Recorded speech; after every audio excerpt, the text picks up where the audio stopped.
नमस्कार दोस्तों, हार्दिक अभिनंदन आप सभी का। साथियों, आज की वीडियो में आज हम महाराष्ट्र विधानसभा चुनाव को लेकर के चर्चा करेंगे, क्योंकि महाराष्ट्र विधानसभा चुनाव के अंदर 2 दिनों के अंदर एक ऐसा राजनीतिक घटनाक्रम हुए हैं और जिससे महाराष्ट्र विधानसभा चुनाव के ऊपर अच्छा प्रभाव पड़ेगा।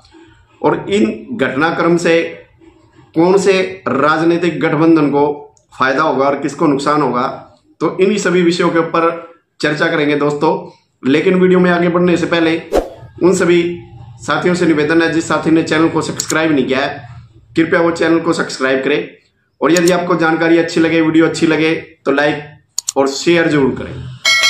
तो दोस्तों, महाराष्ट्र विधानसभा चुनाव के अंदर 4 नवंबर की जो तारीख थी, वो जो बागी नेता थे, जो आजाद उम्मीदवार खड़े हुए थे, जो बागी थे, तो नामांकन वापस लेने की अंतिम तिथि थी। तो 4 तारीख को अब 49 उम्मीदवारों ने अपना नामांकन वापस लिया है, जिसमें से महायुति गठबंधन से बीजेपी से 10 उम्मीदवार और एनसीपी अजित पवार से 7 उम्मीदवार और शिंदे गुट से 7 उम्मीदवारों ने नामांकन वापस लिया है।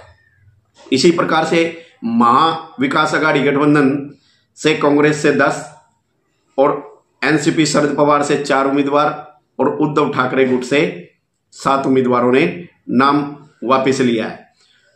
तो दोस्तों, अब इसके अंदर एक राजनीतिक घटनाक्रम ये होता है, कांग्रेस की उम्मीदवार मधुरिमा राजे ने अपना नामांकन वापस ले लिया है कोल्हापुर विधानसभा सीट से, और ये कांग्रेस के लिए बड़ा जबरदस्त झटका है दोस्तों। और इसके साथ ही एक और जो राजनीतिक घटनाक्रम घटा है महाराष्ट्र के अंदर, मराठा आंदोलन को लेकर के एक बड़ा चेहरा, जो मराठा आरक्षण के लिए बहुत ही काफी दिनों से आंदोलन कर रहे हैं, मनोज जारंगे। तो मनोज जारंगे ने महाराष्ट्र विधानसभा चुनाव के अंदर यह घोषणा की थी कि वो 20 से 25 सीटों के ऊपर चुनाव लड़ेंगे, और जिसमें वो मुस्लिम धर्मगुरु और दलित नेता राजरत्न अंबेडकर के साथ गठबंधन भी करने के लिए तैयार हो गए थे। बातचीत भी चली, लेकिन उनकी हो सकता है कि कोई बात ना बनी, तो इसी वजह से उन्होंने घोषणा ये कर दी कि वो महाराष्ट्र विधानसभा चुनाव के अंदर चुनाव नहीं लड़ेंगे। तो एकदम से वो चुनाव से पीछे हट गए। तो दोस्तों, अब जो राजनीतिक चाणक्य और जो राजनीतिक जानकार हैं, उनका सिर्फ ये मानना है कि अब जैसे ही मनोज जारंगे चुनाव से पीछे हट गए, तो उसका कौन से राजनीतिक दल को फायदा होगा, कौन से राजनीतिक गठबंधन को फायदा होगा, महाविकास आघाड़ी को इसका फायदा होगा या महायुति गठबंधन को इसका फायदा होगा। तो दोस्तों, क्योंकि मनोज जारंगे ने ये खुले तौर पर घोषणा की थी कि वो महायुति गठबंधन को हराने का प्रयास करेंगे, तो इससे साफ जाहिर है कि वो भारतीय जनता पार्टी के खिलाफ हैं। तो इसका सीधा सीधा फायदा शरद पवार को होता हुआ नजर आ रहा है।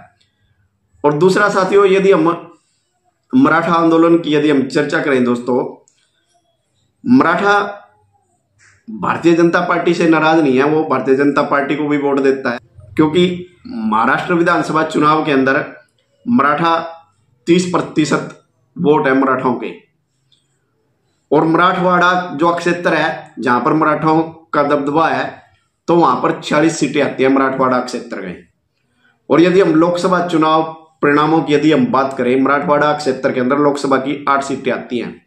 और जब 2024 का लोकसभा चुनाव परिणाम आता है, तो महायुति गठबंधन को सिर्फ 1 ही सीट प्राप्त होती है 8 में से, और महाविकास आघाड़ी को 8 में से 7 सीटें मिलती हैं।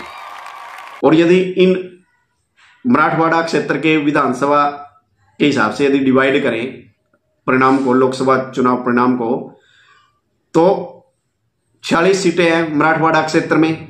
तो 46 सीटों में से महाविकास आघाड़ी 32 सीटों के ऊपर जीत दर्ज की और महायुति गठबंधन ने 12 सीटों के ऊपर जीत दर्ज की है। तो दोस्तों, अब जो मराठवाड़ा जो क्षेत्र है, मराठवाड़ा क्षेत्र के अंदर महायुति गठबंधन में बीजेपी 20 सीटों के ऊपर चुनाव लड़ रही है सबसे ज्यादा, और शिंदे गुट 16 सीटों के ऊपर चुनाव लड़ रहे हैं और एनसीपी अजीत पवार 9 सीटों के ऊपर चुनाव लड़ रहे हैं। और महाविकास अघाड़ी की यदि हम बात करें, शरद पवार 16 सीटों के ऊपर चुनाव लड़ रहे हैं और कांग्रेस 15 सीटों के ऊपर, उद्धव ठाकरे 15 सीटों के ऊपर। तो ये इस प्रकार से दोनों गठबंधन मराठवाड़ा क्षेत्र में चुनाव लड़ रहे हैं। और अब मनोज जारंगे के चुनाव से पीछे हटने के का फायदा किसको मिलेगा, ये तो आने वाला समय बताएगा। महायुति गठबंधन को इसका फायदा मिलेगा या फिर महाविकास अघाड़ी को इसका फायदा मिलेगा।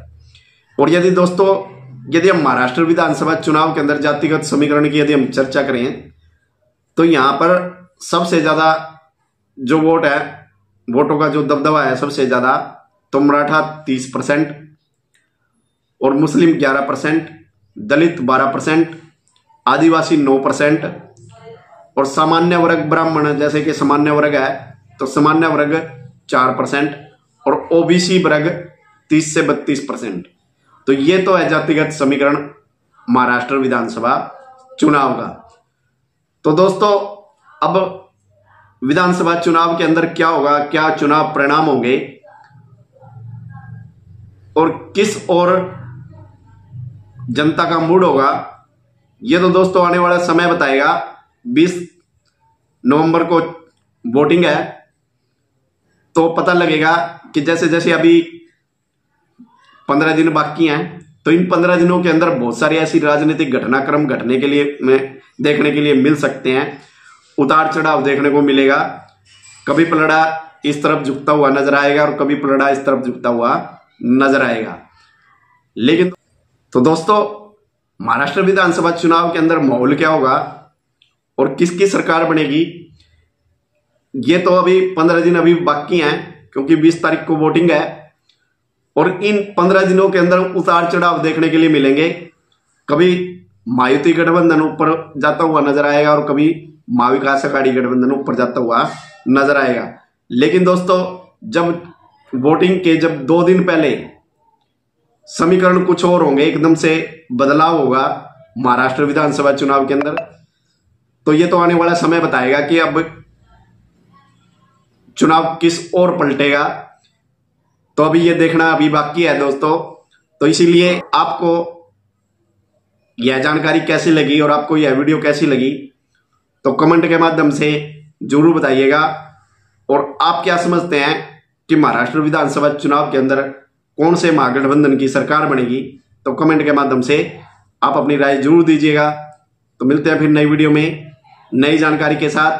तब तक सभी साथियों को जय श्री राम, वंदे मातरम।